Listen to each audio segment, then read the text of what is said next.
wartawan senior Andi F. Noya dari Metro TV yang punya Kick Andy baru saja mewawancarai Syekh dan pemirsa Kominfo Official juga Azzaitun Official juga akan ngobrol sedikit dengan Bang Andi.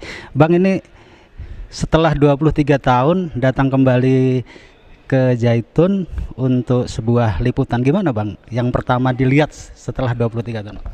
Pertama tentu sudah banyak perkembangan ya, karena kalau dilihat luasannya juga, kemudian pohon-pohon yang dulu nggak ada sekarang udah tinggi-tinggi, kemudian jalanan yang teratur, dan kondisi itu kalau fisik.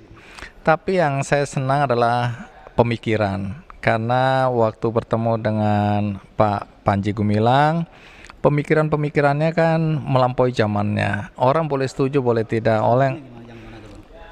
Iya, bagaimana dulu ya, yang namanya pesantren yang saya waktu datang 23 tahun yang lalu itu tidak sebagaimana yang kita tahu atau digambarkan orang tentang pesantren yang maaf sangat tradisional ya. Karena waktu itu aku diajak, aku lupa di mana, tapi tempat anak-anak laundry.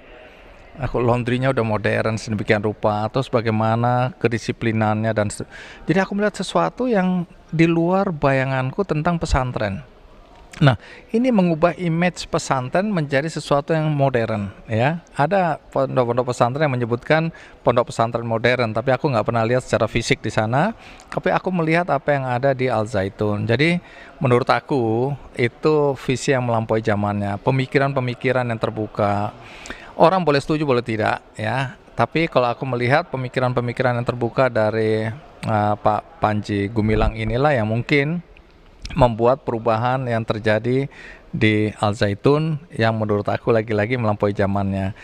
Nah, aku juga punya tanda kutip binaan ya, pondok pesantren di mana aku melihat pesantren itu harus mandiri. Karena pesantren di tempat aku ini pesantren yang relatif menampung anak-anak yang datang dari keluarga yang sangat sederhana, pesantren gratis, tapi mereka ingin mandiri juga.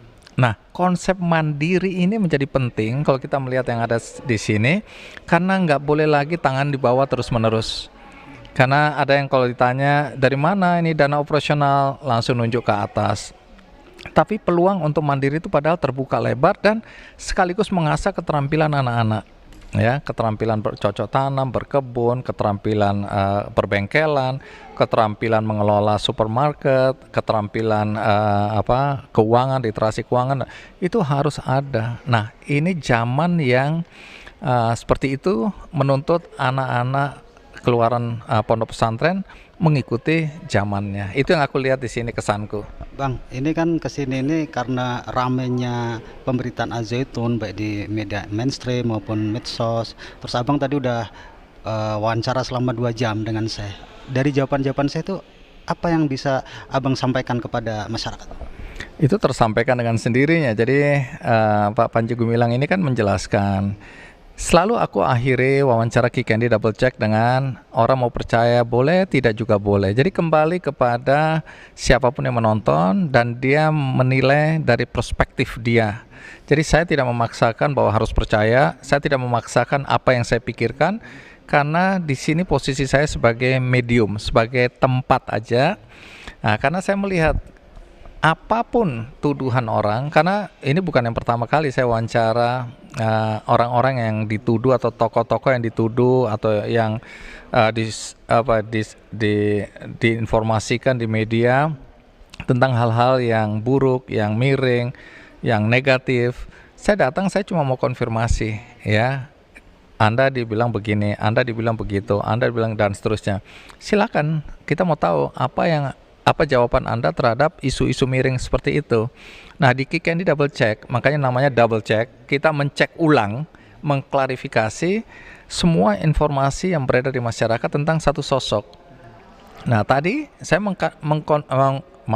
mengklarifikasi, mengkonfirmasi semua isu-isu miring yang ada, mulai dari apakah di sini ini terafiliasi dengan NII, apakah ada pelecehan seksual, apakah uang yang dipakai adalah uang dari donasi anggota NII, apakah pelajaran-pelajaran atau ajaran-ajaran di sini sesat dan seterusnya. Silakan dijawab. saya mewakili apa yang beredar di luar. Jadi menurut saya kita membiasakan, ya, kita itu artinya masyarakat kita membiasakan untuk menghadapi perbedaan pandangan, perbedaan prinsip, ya, dan kemudian silakan menentukan gitu. Jadi jangan orang dihambat pendapatnya, pandangannya hanya karena 1.000 orang bilang satu orang bersalah misalnya. Ini bukan soal Al Zaitun ya, tapi di mana-mana satu orang dianggap bersalah, kemudian orang itu jadi bersalah karena mayoritas menganggap bersalah. Tapi kita dengarkan pandangan-pandangan dia, bahwa nanti tetap dihakimi bersalah, nggak apa-apa.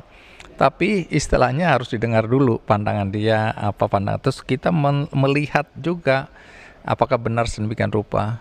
Setelah itu silakan menentukan sikap. Kalau dari jawaban saya, apa jawaban mana yang menurut Bang Andi paling menarik itu? Semua jawabannya menarik karena pertama aku senang sekali tidak ada yang dibatasin. Tidak ada yang aku dibilang jangan tanya ini, jangan tanya itu. Semua yang aku tanya dijawab. Tidak ada sedikit pun ya permintaan untuk mengatur. Dan aku orang yang tidak bisa diatur. Artinya aku kalau sejak awal misalnya dibilang nggak boleh tanya ini, nggak boleh tanya itu, aku bilang udah nggak usah aja. Tapi dari awal nggak ada, ya nggak ada keinginan atau nggak terlihat keinginan untuk menghalang-halangi aku menanyakan sesuatu. Semua yang aku ingin tanyakan, semua aku sampaikan dan semua dijawab. Selesai. Bang Andi sebelum sini kayaknya risetnya dalam banget ya. Tadi pertanyaannya begitu panjang, dalam. Kalau setelah melihat Syekh dan bersahabat selama 23 tahun ini, ngeliat sosok Syekh seperti apa, Bang? Aku selalu melihat orang dari perspektif positif. Sampai kemudian aku merasakan sendiri atau melihat sendiri bahwa apa yang aku anggap positif itu tidak sebagaimana adanya. Ya, jadi selalu aku begitu. Ketemu orang, 1.000 orang bilang hati-hati orang itu jahat. Aku bilang aku tetap menganggap dia baik sampai aku bisa membuktikan bahwa memang dia jahat. Selama aku tidak melihat, selama aku tidak mendengar dengan telingaku sendiri, dengan mataku sendiri, aku tetap menganggap itu orang baik. Jadi itu sudah prinsip dalam hidupku. Aku nggak mau ikut-ikutan orang menjudge, menghakimi seseorang hanya karena mendengar atau tidak melihat langsung atau katanya atau pendapat.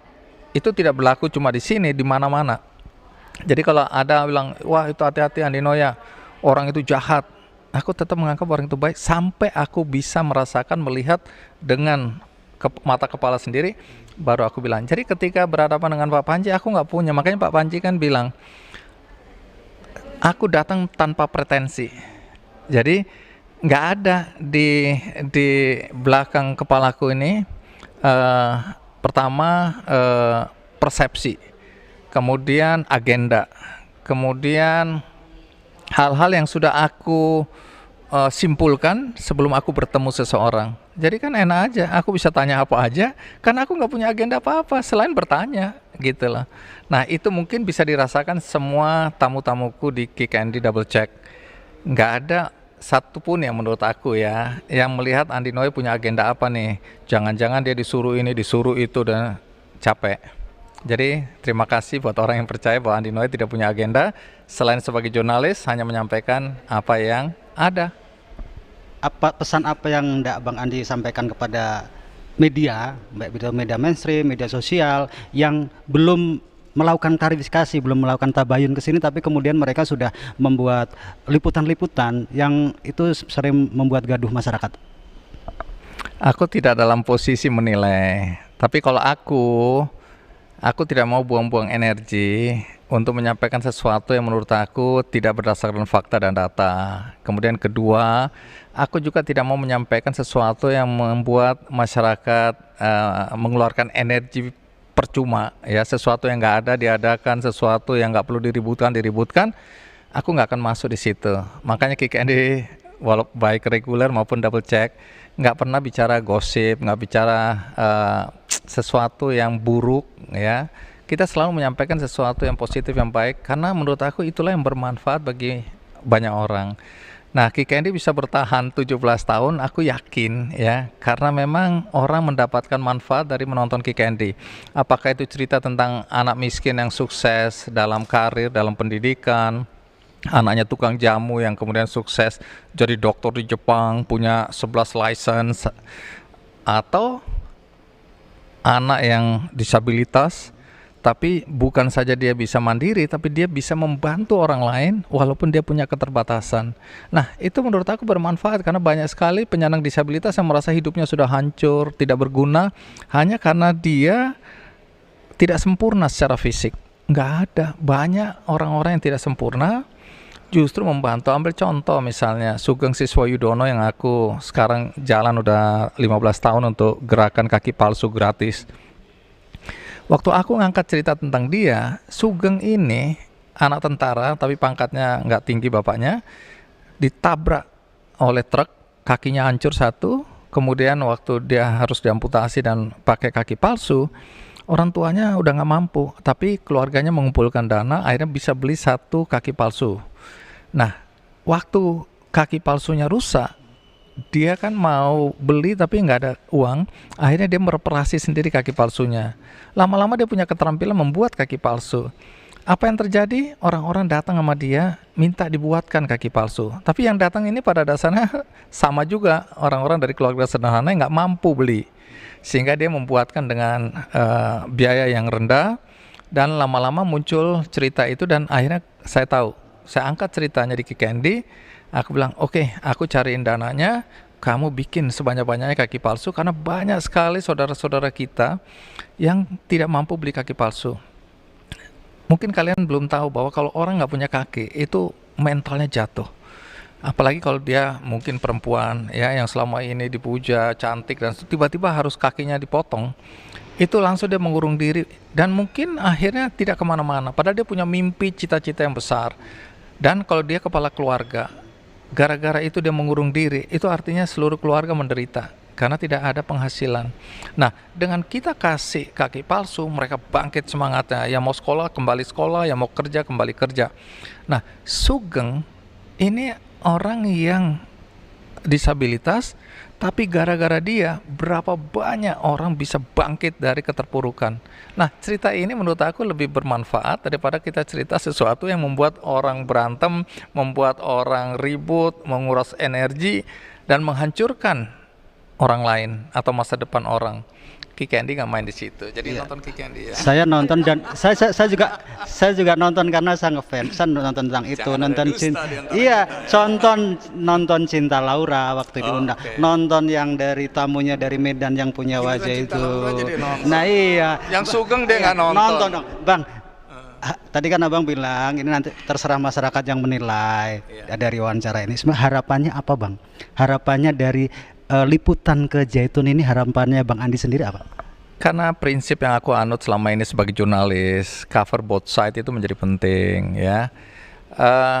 Gini, kalau sekarang kan banyak orang mungkin tidak dapat akses untuk datang ke sini. Itu juga harus dipertanyakan apakah akses itu dibuka atau tidak dibuka, sehingga banyak juga teman-teman jurnalis yang belum bisa bertemu dan menyampaikan pandangan-pandangan dari sisi yang ini. Akhirnya yang diambil kan sisi yang sana, karena yang di sana mudah diakses ya, dan dianggap itu salah satu, tapi ya waktu masuk ke sini belum tentu bisa. Nah, mudah-mudahan ya dengan adanya Kick Andy Double Check bisa ke sini, bisa wawancara selama 2 jam. Mudah-mudahan ini prinsipnya bisa berimbang, cover both side-nya.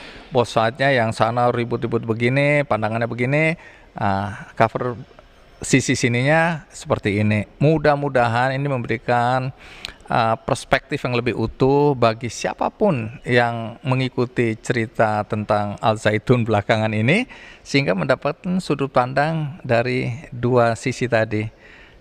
Itu sih harapanku.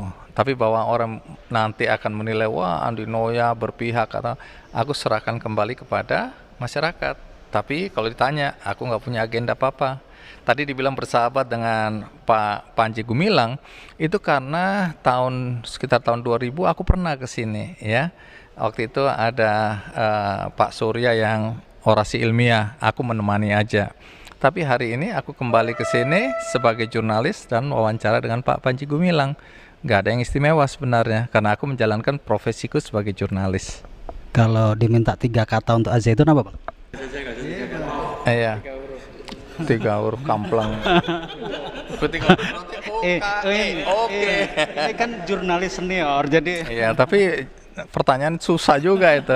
Kalau aku lihat visioner, itu yang pertama yang aku rasakan. Kemudian bagaimana keterbukaan, ya. visioner terbuka. Terbuka, kemudian disiplin.